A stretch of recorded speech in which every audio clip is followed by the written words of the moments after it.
আসসালামু আলাইকুম রহমতুল্লাহি বারাকাতু। Welcome to Baraka agro.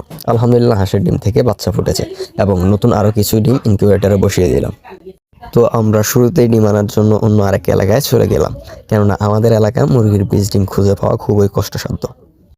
যদিও রাস্তার অবস্থা খারাপ ছিল, কিন্তু আমার আর আপনার লাইফের থেকে খারাপ অবস্থা ছিল না। তো যাই হোক, আমরা চলে আসলাম ডিম নেওয়ার জন্য আমাদের গন্তব্যস্থলে। যার কাছে ডিম নেওয়ার জন্য গিয়েছি তিনি ব্যস্ত থাকার পরও আমাদের কিছুটা সময় বের করে দিয়েছেন। আপনারা দেখতে পাচ্ছেন যে ডিমগুলো খুবই সতর্কতার সাথে প্যাক করা হচ্ছে, যাতে ডিমগুলো নেওয়ার সময় ভেঙে না যায়।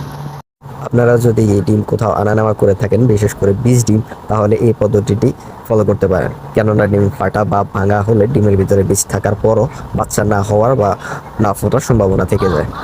তো এখানে আমরা দেশি মুরগির বীজ ডিম, মিশরি ফার্মি মুরগির বীজ ডিম, টাইগার মুরগির বীজ ডিম, পাশাপাশি কিছু ব্রাহ্মা জাতের মুরগির বীজ ডিমও নিয়েছি। তার পাশাপাশি ভাইয়ের কাছে কিছু ব্রাহ্মা জাতের মুরগি ছিল, তাই আমরা সেখান থেকে 2টা ব্রাহ্মা মুরগি নিয়েছি।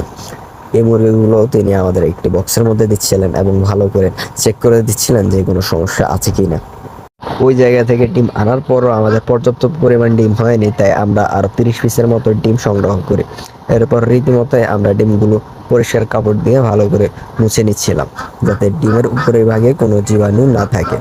বড় খামারিরা সাধারণত ডিমগুলো জীবাণুনাশক দিয়ে পরিষ্কার করে থাকে, বাট আমরা কাপড় দিয়ে পরিষ্কার করে নিচ্ছিলাম। এরপর ইনকিউবেটরে ডিম বসানোর পালা। আমরা ডিম বসানোর আগে নিচে একটা কাপড় বিছিয়ে দিয়েছিলাম। কাপড় বসানোর উপকারিতা হলো মুরগির বাচ্চা ফোটার পর কক্সিটে দাঁড়াতে সমস্যা হয়, এর ফলে বাচ্চা প্রতিবন্ধী হয়ে যেতে পারে। তাই কাপড় ব্যবহার করলে বাচ্চা প্রতিবন্ধী হয় না। প্রথমে আমাদের আগে বসানো কিছু হাঁসের ডিম ছিল, সেগুলো দিয়ে দিলাম। তারপর বাকি যেসব ডিম ছিল সেগুলো বসিয়ে দিলাম।